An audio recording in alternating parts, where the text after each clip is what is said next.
Hey everybody! It's been over a month since I took my break, and although I know y'all have missed me, it was just what I needed. I was feeling pretty majorly burnt out, like to the point where I thought I might be ready to stop posting entirely. However, the break was wonderful for me, and I had a chance to get some work done on other projects. It's a lot of work to run a channel like this, especially since I still have, another job and classes to deal with. However, I think I'm ready to jump back in after my break, and we'll start the new year as I end my hiatus. And what better way to end my break than to finish the first season of What If? That's right, I've decided to do this series in seasons of 10 episodes. Patrons over on my Patreon will get to see a little bit of an extra content as well. An extra episode with all the finales to all 10 previous episodes. So if you're interested in seeing the end to all the last episodes, head over to my Patreon. Anyway, we'll go ahead and begin today's episode, the final episode in the first season. What if Stonemover never left Thorn? A few years after they met, Stonemover left the Scorpion's den, claiming he needed time to sort things out. Thorn herself was busy, and growing busier as her influence grew in the den. She needed all her focus and time devoted to the cleaning up of the city, and though she tried to save time for Stonemover as well, sometimes things just fell by the wayside. Stonemover had come to the desert after building something for his tribe, and while Thorn didn't know what he'd built, she knew the action haunted him. He'd told her, when she'd wondered if his powers could do something for her own mission, that he'd sworn never to use them again. Thorn didn't know if he'd come back from his journey. Trying to distance herself from what felt like another betrayal to add to her collection, Thorn focused all the more intensely on her work. She worked tirelessly, establishing her dominance, winning dragons to her side, fighting for supplies, places to stay, access to water. And then she found out she was with Egg. Six Claws, one of her most trusted followers, was one of the only dragons she told. Thorn couldn't afford to be seen as weak when she was embroiled in conflict, clawing her way to the top of the food chain. With his help, she hid the egg in the desert, covering the precious object with warm, golden sand. Then, Thorn sent out messengers to find Stonemover. By the time they tracked him down, the egg was nearly ready to hatch. However, none of Thorn's dragons could convince the enemies to return to her. So going against her urge to stay and manage the den, Thorn left it under Six Claws' capable care and snuck away to talk to Stonemover. He was near Jade Mountain, of all places, and Thorn suspected he'd been about to disappear for real when she found him. "You have to come back," Thorn said, trying not to sound too much like she was begging. "Our egg is close to hatching." Stonemover shook his head, staring absently at the horizon. "I can't," he said, voice as deep and calm as she remembered. "It's too crazy there. It's quiet out here." Thorn swallowed. "I know you don't like the den," she said, "but I can't leave, not now, and our dragonet needs you there." She'd grown up without her own father. She didn't want that for her dragonet, who would probably already have a hard time of it. Stonemover continued to shake his head. "I don't think so," he said. "I just don't think—" "I'll be better this time," Thorn promises, taking one of his talons in hers.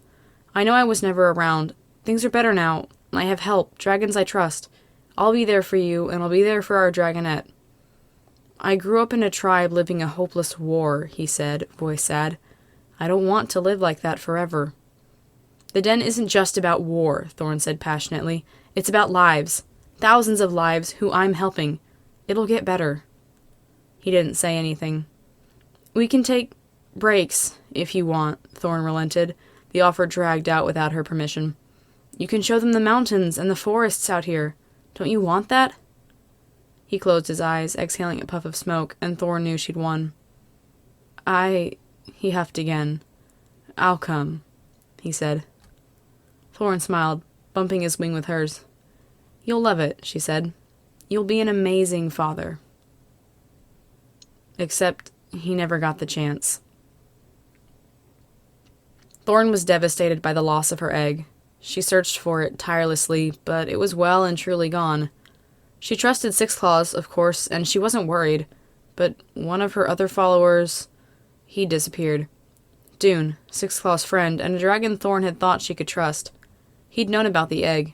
He could have taken it, could have stolen her dragonet for whatever reason. Was it a ploy to use her dragonet as some kind of blackmail? Was Vulture behind it, or another powerful criminal in the den?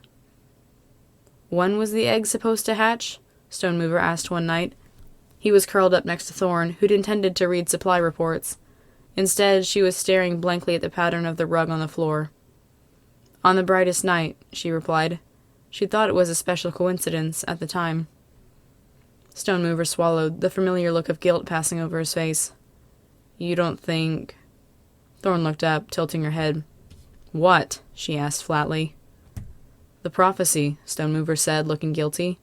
If they were supposed to hatch on the brightest night, and they were buried in the sand... Thorn huffed, smoke drifting away from her nostrils. That prophecy is a sham. Stonemover looked away, not saying anything. He looked lost in thought. You're right, he said softly. Thorn asked, absent again. You're right, Stonemover repeated.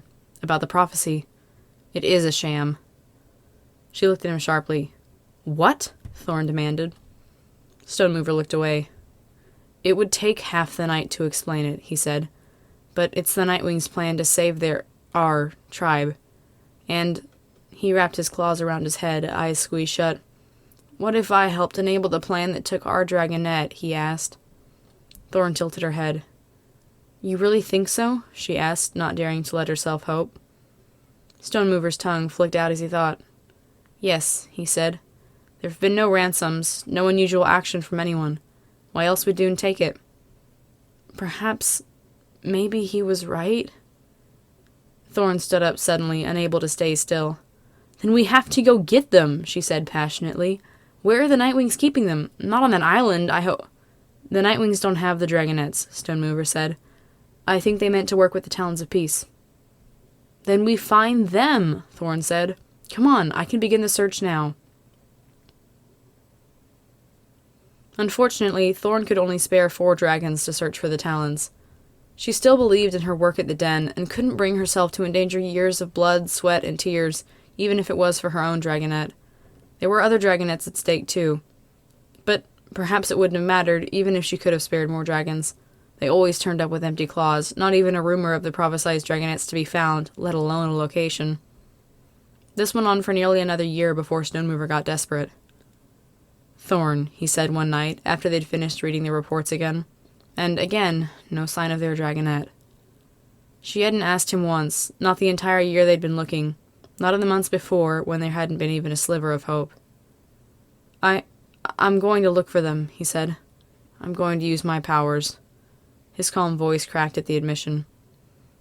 Are you sure? Thorn asked. She knew what it meant to him, knew he'd left his tribe and everything he'd ever known so he'd never have to touch the magic again. They're going to be worth it, he said steadily. How many dragons who lost their dragonets could use magic to get them back? Wasn't it a dream come true? Thorn had tried her way, and it wasn't working. Maybe Stonemover could do better. Okay, she said. Let's find them. Stonemover stood up. I'll make another tunnel, he said slowly. But it'll close behind us once we find them, so the Talons, or whoever has them, can't follow us home. Thorn nodded, businesslike. Let me grab a few things, she said, and 6 claws. Stonemover nodded, sitting down to work on a spell. Meanwhile, Thorn woke 6 claws, whose tent was never far from hers.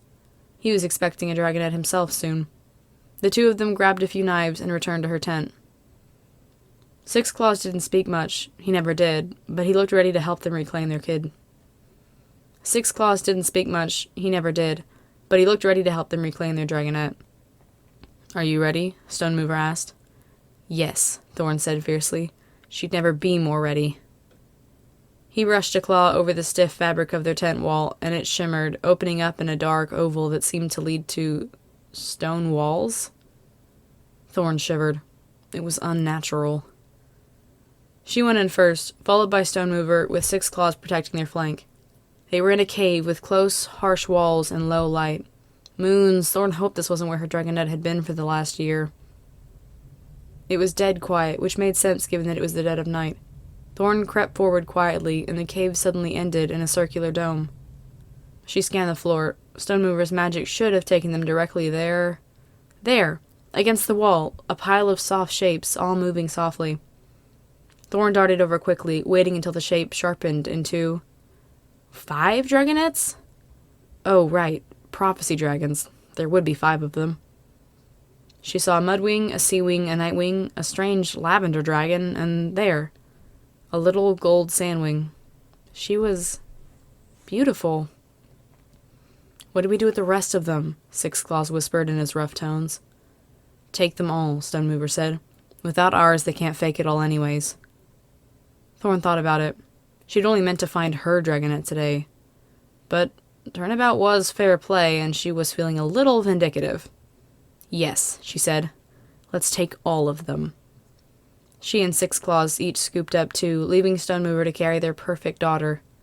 By the time the little things were beginning to stir, the 3 of them were already exiting the dreary caves, back to their warm, colorful tent. And that wraps up this story. Unless you're a patron, in which case there's a bit more. An end scene, if you will, over there. I actually wasn't sure how this would go, but I think I'm quite happy with how it turned out. I actually had a really good time writing from Thorn's point of view. A good way to end my break, for sure. Thanks so much to everyone who left me kind messages after my announcement and during my hiatus. You guys just blew me away with how sweet everyone was. I don't think I got a single message that wasn't completely supportive and loving. Anyways, as always, remember to subscribe to my channel if you'd like to see more content like this, and to hit that like button. Feel free to leave a comment. I really enjoy reading them. Thanks so much for watching, and please have a blessed week.